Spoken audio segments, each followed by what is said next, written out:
What's up, y'all? Welcome back to the Us vs. Them YouTube channel. I'm your host, Vince, and we're going to round out the card for the UFC fights this coming weekend, UFC 319, and I'm really excited to break these ones down. These are the fights that everybody's here to see. Everybody's here, these are the money fights, so let's just get right into it. The first fight we're going to break down is Jared Cannonier versus Michael Venom Page. Cannonier is sitting at a plus 158 underdog, and MVP is at a minus 196 favorite. This matchup is an obvious speed versus power matchup. We all know this. MVP comes in with his sideways stance, his legs a wide frame, so his legs kind of extended, hands down, and he glides in and out really well. Let me actually run that back. He glides in really well, but sometimes he doesn't exit really well. He crashes in from so far away, there's just no possible way that he can actually put the back pedal on after he does his damage. I think that's something that's going to be, we have to look out for in this fight. Cannonier, before he crashes in, Cannonier does really well at doing big leg kicks. He invests in those leg kicks early and often throughout, not often, but early in the fight. And that could slow MVP down a little bit. There's also a factor here too. MVP has said in the past that he likes when guys kick his legs, so he wants them to because it makes them predictable. He's given them an easy target that they can focus on, so he can focus on his counter strikes, which is where he's really effective. Cannonier is big and durable. He's a powerful guy. He understands that he's the type of fighter that he's willing to take damage to get damage. We saw that in his Marvin Vettori fight. Marvin dropped him early in the first round, not early, somewhere in the middle of the round. He bounced back pretty quick. I mean, if it was just a matter of a few, maybe 15 seconds, and Cannonier seemed like he was all the way back. He actually finished that round strong and won the last half of that, or last part of that round. Came back in round two and dropped Vettori and dominated him that round and pretty much dominated the rest of the fight. It shows that he recovers well. I don't know how much that's going to play too much of a factor here because MVP is not known to be a power puncher, especially jumping up at 185. I don't think that power is going to necessarily translate over very well. Like I said, he's not known for his power at welterweight, so he's definitely not going to be known for his power in this fight. We've seen in a lot of Cannonier's fights, especially fights that he's lost, that he kind of depends on his durability too much, and he loses the point fight. I think he's lost, 6 or 7 times in his career? 7 times in his career, and 5 of those is by decision. He got knocked out at heavyweight or whatever, which I'm not counting that. He got knocked out by Chimaev last year. That stoppage was kind of early. I don't know if it would have really changed the outcome too much. With his ability to recover really well, it might have. I think Chimaev was definitely heading towards getting a win, but I think it was probably going to maybe be a decision win. But my point is that he tends to, he has the ability to lose point fights. And that's definitely going to be MVP's path to victory. MVP is really, lightning fast at entering the void, from way outside of range. He starts way outside of kicking range, and he enters the void really quickly, does his damage. But like I said, he can get stuck right there, super close to a guy. And against a guy like Cannonier, who definitely likes to do body locks, he don't get a lot of body lock takedowns necessarily, but he loves putting people against the cage and working his offense against the cage. I can see MVP darting in, Cannonier landing a body lock and pressing him against the cage, and then MVP spending some time against the cage. Cannonier is not really known for his ability to implement damage on the cage, but that control time adds up, and it's not a way to win the fight, but it's a way to slow MVP down and take away some of that speed that he's known for. As he gets later in the fight, if Cannonier is able to hang on him against the cage, that speed is going to fade away because he's going to get tired. Something to note is Cannonier has prepared, I think the last 6 or so fights have been 5-round fights. That's what he signed the contract to do. This is his first fight in a long time that he signed up for a 3-round fight. Obviously, his cardio is going to be an advantage for his cardio, but the rhythm of a 5-round fight versus a 3-round fight is just different. You can I don't think Cannonier ever takes a round off or anything like that, but you can always regroup and figure out what you're going to do next round when you have 5 rounds. There's time to do that. In a 3-round fight, you drop a round, you have to be perfect from that point moving forward. You can't drop any more rounds or you lose the fight unless you get a finish. So I think that part, him fighting 5-round fights, is going to work against him in this fight. MVP is going to want to keep his back from the cage as much as he can throughout this fight. Cannonier loves to corral guys against the cage with I mean, kind of subtle feints. I think his presence alone kind of corrals guys against the cage. They know he's a powerful guy. He's got powerful hands. So when he's kind of stalking them, they tend to start backing up against the cage. But something I noticed with Cannonier is he doesn't always head guys off the way he needs to with his footwork so they can stay against the cage. He kind of lets guys glide out pretty easy. And even when he gets them there, sometimes he doesn't, it's not like he doesn't do a lot, but like I said, he lets them glide out. And he doesn't really head them off, like I said. We've seen that in the Imavov fight. We saw that against Kyle Barallo. Those guys have a speed advantage that they enjoyed over Cannonier. But at the same time, Cannonier could have capitalized with guys against the cage, and he did at points for sure. He was able to get them there and start landing damage, but he's really got to capitalize every single time against a guy like MVP. Because out in range, MVP is going to be winning the point fight. When I was breaking down this fight, I started going back and forth. I think that starts to happen as you get deeper in cards and you watch so much footage. The amount of footage I watch is insane. But you definitely start to second guess yourself. And the one thing that I've learned is I got to go with my gut instinct. Whatever I'm starting to feel is the way I got to just kind of stick with. I got to be open to, getting my mind persuaded. But my gut instinct has so far been successful. And my gut instinct in this fight was that MVP is going to find the win. I think if this fight happened 5 years ago, when Cannonier, his speed is underrated, but is definitely faded over time. I think if it was 5 years ago, it'd be a different story. But I'm leaning towards MVP on this one. I think he's the type of guy that he takes fights that are stylistically a good matchup for him. He was offered fights at 170 that he didn't want, and he didn't say it wasn't because they weren't ranked high enough. He said it just didn't make sense. That's what a lot of fighters say when they're like, nah, that guy just doesn't match up good for me. MVP, being a Bellator guy coming over here, fighting all strikers so far, he's taken fights that are good matchups for him. So he sees something in Cannonier that he thinks he can beat. So for my official prediction, I'm going MVP clearly by decision. The next fight we're going to break down is Jeff Neal versus Carlos Prates.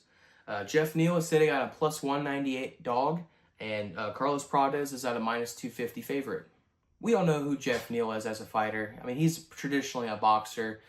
He's a southpaw boxer. He's not really active with his kicks at all. He'll throw some leg kicks every once in a while and maybe a body kick, but he's not the kind of guy that does, spinning spinning heel kicks or anything like that. He's got a very traditional approach to his style of fighting, and he's always looking to uncork that left hand. He doesn't really throw enough volume, in my opinion. I think he can, it'd be more beneficial for him to throw more volume. But he just wants to get, he wants to work in close range, work his boxing, and then of course he's going to find a way to press guys against the cage and be boring as fuck. Carlos Prates, on the other hand, he's a striker as well, but he's a Muay Thai striker. So he's got all 8 weapons at his disposal, and he uses all of them.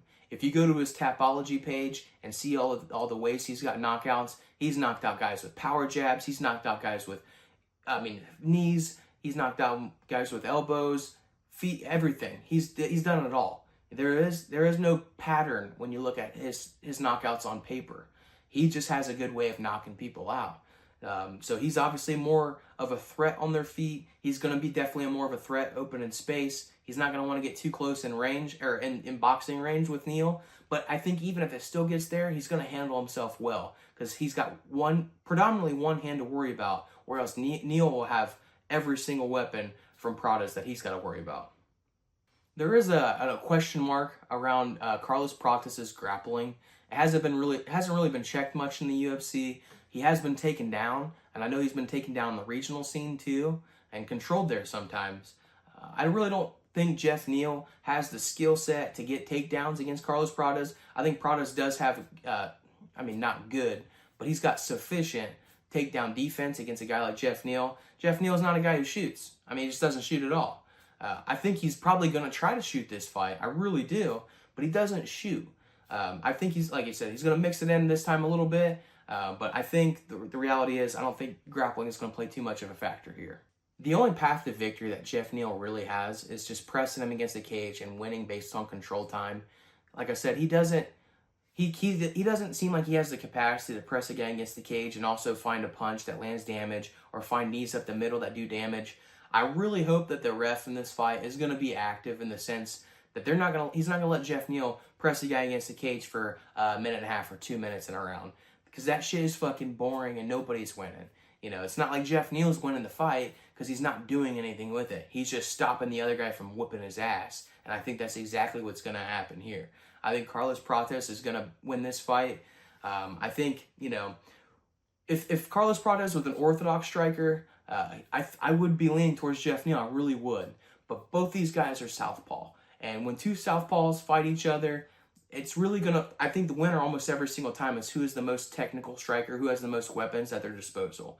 I think a lot of the awkwardness of two southpaws fighting each other is going to affect Jeff Neal way more because he's not nearly as competent in his striking. Like I said, he's a good boxer, but watch any boxing fight where two southpaws fight each other. It looks awkward. I mean, you know, even for professionals, it looks awkward.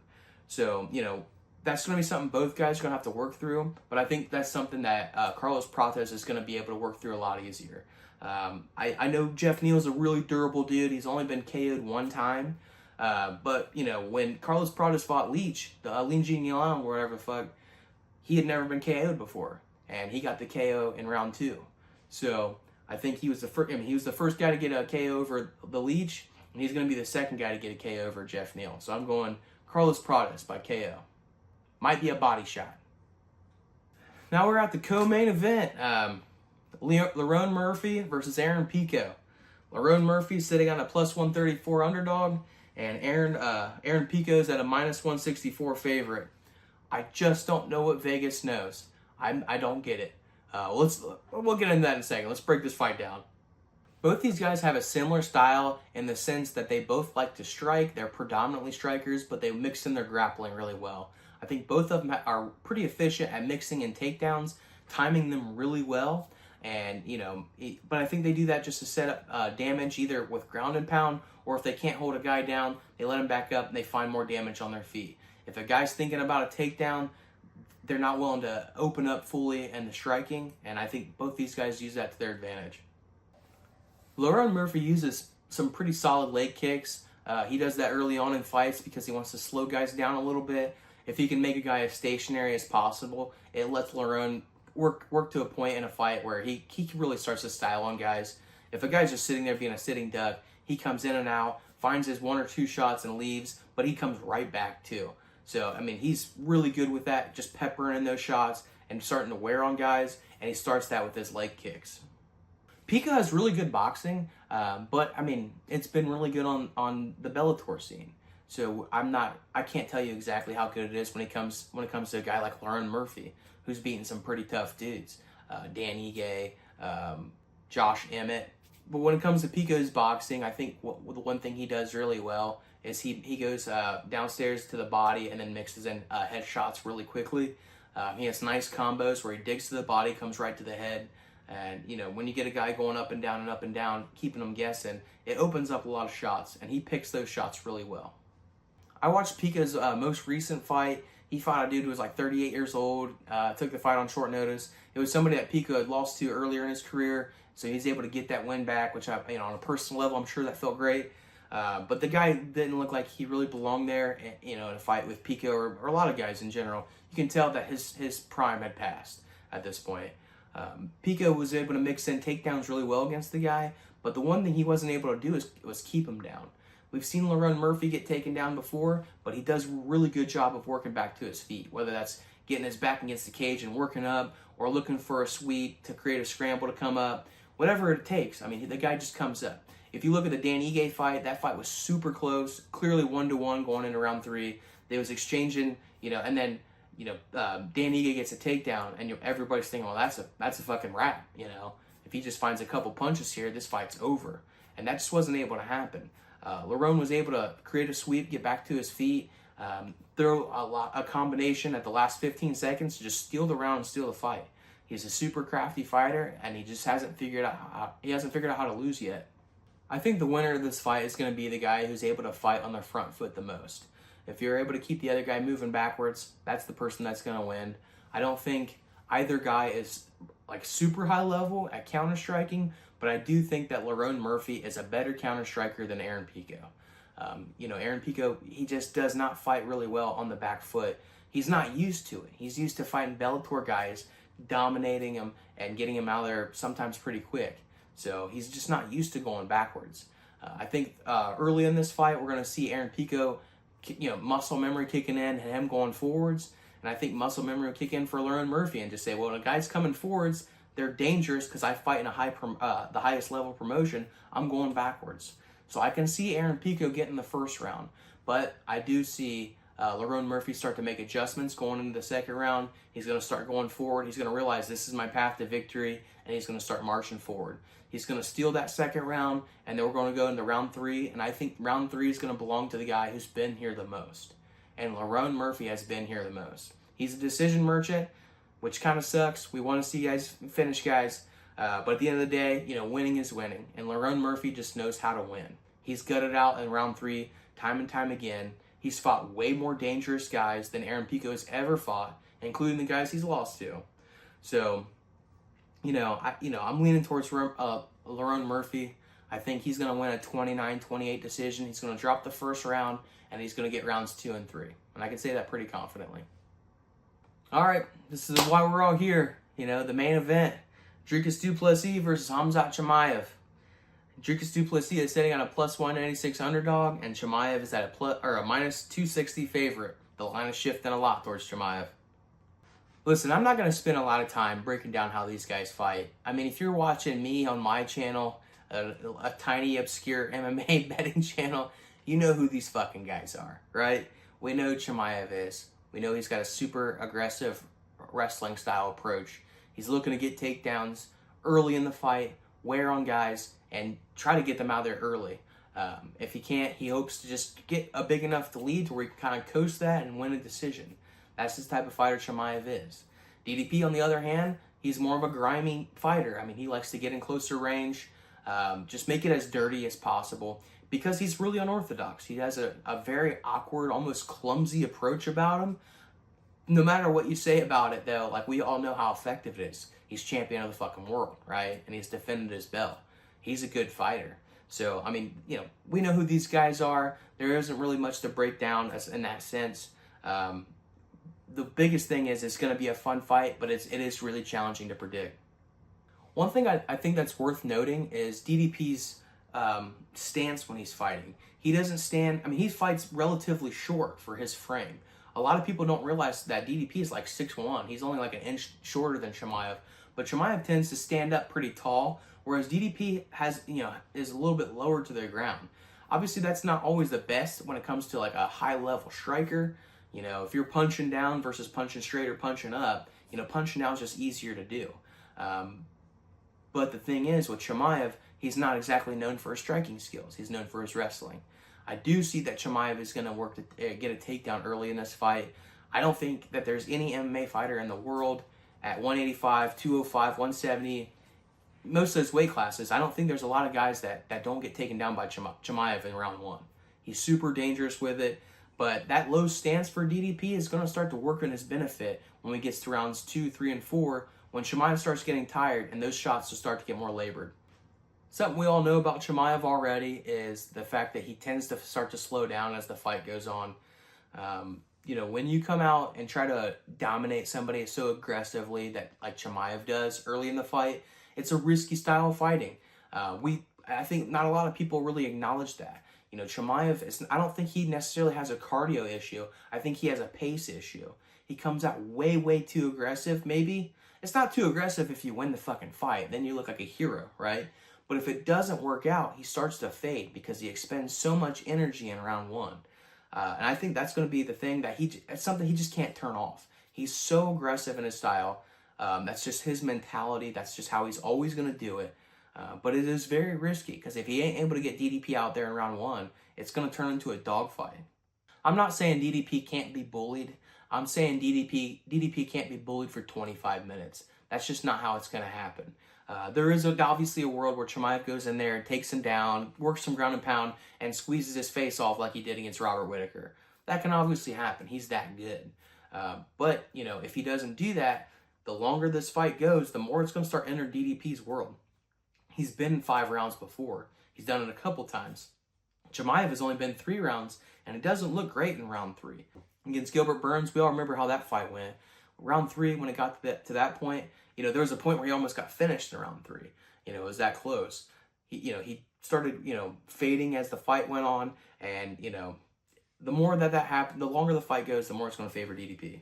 When you look at past fighters that Chimaev has fought, there's no way that you can say anybody punches as hard as Dricus du Plessis does.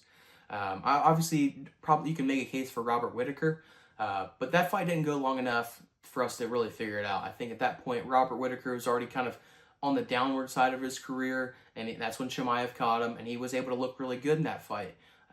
But that's just what Chimaev does. He either looks really good, or he gets far enough ahead where the guy can't catch up. We saw that against Kamaru Usman too. He dominated Kamaru Usman in the first round, but he didn't really do any damage that first round. He landed some pitter-patter shots that really don't count that much. He went for a couple. He had a really nice rear naked choke attempt at one point, but Usman just bucked him off and got away from it. He couldn't get away from him. He couldn't get Chimaev off his back, and that's just something that, it was a clear win for Chimaev. But when people say 10-8 in that round, I'm just not fucking seeing it. For my official prediction, we all know how this one goes. If Chimaev goes in there and has his way, he gets this done in round 1. If he doesn't, it's going to start favoring DDP. And I know I've kind of said that a bunch. I feel like I'm perseverating a little bit.